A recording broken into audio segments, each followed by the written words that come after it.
di banyak negara, hukum itu ada bahkan sangat lengkap. Aturan dibuat sedetail mungkin, tetapi dalam praktiknya, ketidakadilan masih sering terjadi. Kenapa korupsi tetap ada? Kenapa penyalahgunaan kekuasaan terus berulang? Dan kenapa hukum kadang terasa tidak berpihak pada semua orang? Apakah ini berarti hukum tidak cukup kuat? Atau justru ada sesuatu yang lebih mendasar yang belum terpenuhi dalam cara kita memahami dan menjalankan kekuasaan? Pertanyaan-pertanyaan ini membawa kita pada satu konsep penting dalam Islam, yang tidak hanya berbicara tentang hukum, tapi juga tentang bagaimana kekuasaan seharusnya dijalankan. Konsep tersebut adalah fikih siasah. Assalamualaikum warahmatullahi wabarakatuh. Perkenalkan, nama saya Putri Aisyah dengan NIM 253020320010 dari HTNB Fakultas Syariah Universitas Islam Negeri Mahmud Yunus Batu Sangkar. Pada kesempatan ini, saya akan membahas mengenai fikih siasah, yaitu salah satu cabang ilmu dalam hukum Islam yang berfokus pada pengaturan kehidupan bernegara.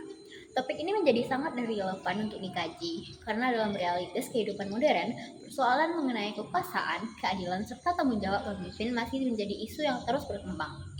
Fikih siasah hadir tidak hanya sebagai konsep normatif, tetapi juga sebagai pedoman etis dan praktis dalam mengelola kekuasaan agar tidak menyimpang dari nilai-nilai keadilan dan kemaslahatan. Secara bahasa, fikih berarti pemahaman yang mendalam terhadap hukum-hukum syariat. Sementara itu, siasah berarti pengaturan, pengelolaan, atau kebijakan yang berkaitan dengan urusan masyarakat. Dengan demikian, fikih siasah dapat dipahami sebagai ilmu yang membahas bagaimana hukum Islam diterapkan dalam konteks pemerintah dan kehidupan bernegara. Namun jika dipahami lebih dalam, fikih siasah bukan sekedar aturan teknis tentang negara. Ia merupakan suatu sistem yang bertujuan untuk memastikan bahwa kekuasaan tidak disalahgunakan serta tetap berada dalam batas-batas moral dan hukum yang telah ditetapkan. Menurut Al-Wardi, tujuan utama pemerintahan adalah menjaga agama dan mengatur kehidupan dunia. Pernyataan ini menunjukkan bahwa dalam Islam, kekuasaan bukanlah tujuan akhir yang harus dikejar, melainkan sarana untuk menciptakan ketertiban, keadilan, dan kesejahteraan dalam masyarakat. Dengan kata lain, fikih siasat tidak hanya berbicara tentang bagaimana kekuasaan diperoleh, tapi juga bagaimana kekuasaan tersebut dijalankan secara bertanggung jawab. Pentingnya fikih siasat.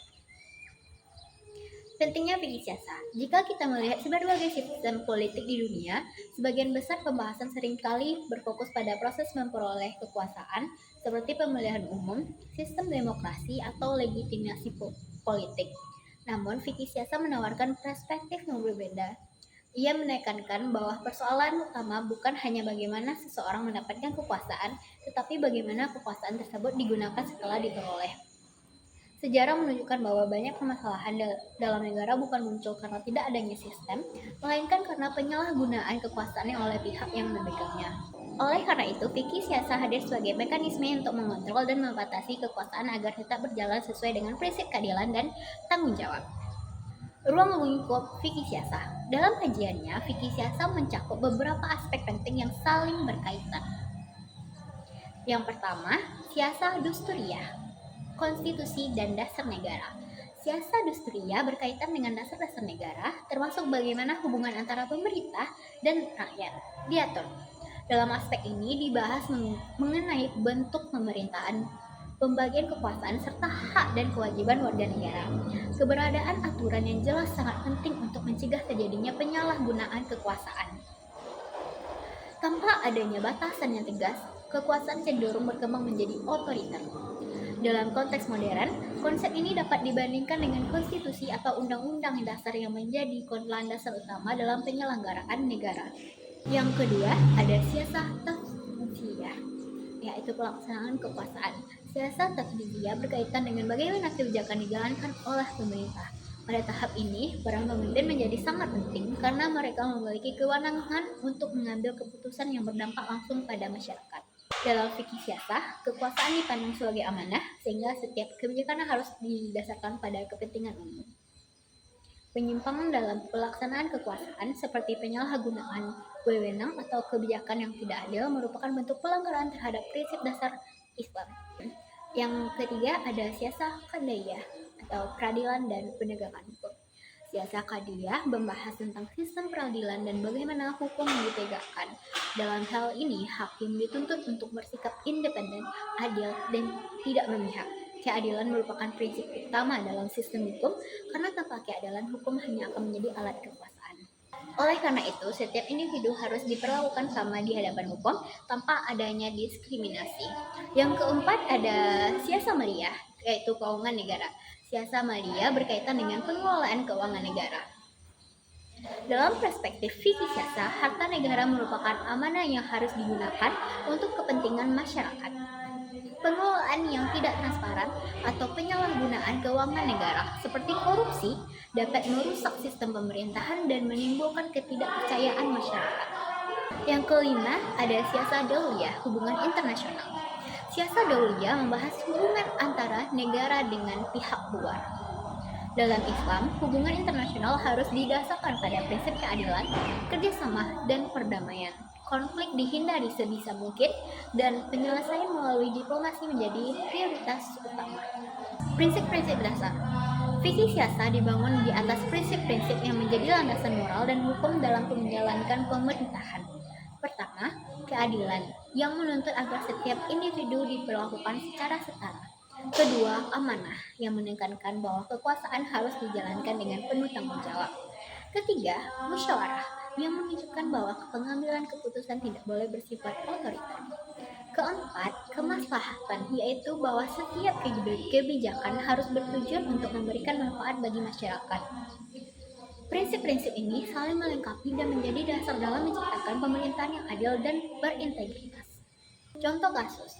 Untuk memahami relevansi fikih siasa dalam kehidupan nyata, kita dapat melihat beberapa fenomena yang sering terjadi. Yang pertama ada korupsi. Korupsi merupakan salah satu bentuk penyalahgunaan kekuasaan yang paling serius. Dalam fikih siasa, tindakan ini tidak hanya melanggar hukum, tetapi juga merupakan pengkhianatan terhadap amanah yang diberikan oleh masyarakat. Dampaknya sangat luas, mulai dari terhambatnya pembangunan hingga meningkatnya kesenjangan sosial. Yang kedua, ketidakadilan hukum. Ketidakadilan dalam penegakan hukum menunjukkan bahwa prinsip keadilan belum sepenuhnya diterapkan. Perbedaan perlakuan antara individu yang memiliki kekuasaan dan masyarakat biasa dapat merusak kepercayaan publik terhadap sistem hukum. Yang ketiga, ada kebijakan yang tidak berpihak pada rakyat. Kebijakan yang hanya menguntungkan kelompok tertentu menunjukkan adanya penyimpangan dalam tujuan pemerintahan. Dalam fikih siasa, setiap kebijakan harus berorientasi pada kemaslahatan umum, bukan kepentingan pribadi atau golongan. Yang keempat, ada kegagalan distribusi bantuan sosial. Ketidaktepatan dalam distribusi bantuan sosial mencerminkan lemahnya pengelolaan keuangan negara. Hal ini tidak hanya merugikan masyarakat yang membutuhkan, tetapi juga menunjukkan bahwa amanah tidak dijalankan dengan baik. Sebagai penutup, fikih siasa merupakan konsep yang sangat penting dalam Islam karena mengatur bagaimana kekuasaan seharusnya dijalankan. Tujuan utamanya adalah menciptakan keadilan, menjaga keseimbangan, serta memastikan bahwa setiap kebijakan yang diambil benar-benar memberikan manfaat bagi masyarakat. Dalam konteks modern, fikih siasa tetap relevan sebagai pedoman dalam membangun sistem pemerintahan yang adil dan bertanggung jawab. Oleh karena itu, pemahaman terhadap fikih siasa tidak hanya penting bagi para pemimpin, tetapi juga bagi seluruh masyarakat, agar dapat mengawasi dan memastikan bahwa kekuasaan dijalankan sebagai mestinya. Sekian video saya. Assalamualaikum warahmatullahi wabarakatuh. Like cherry blossoms blooming in the mountains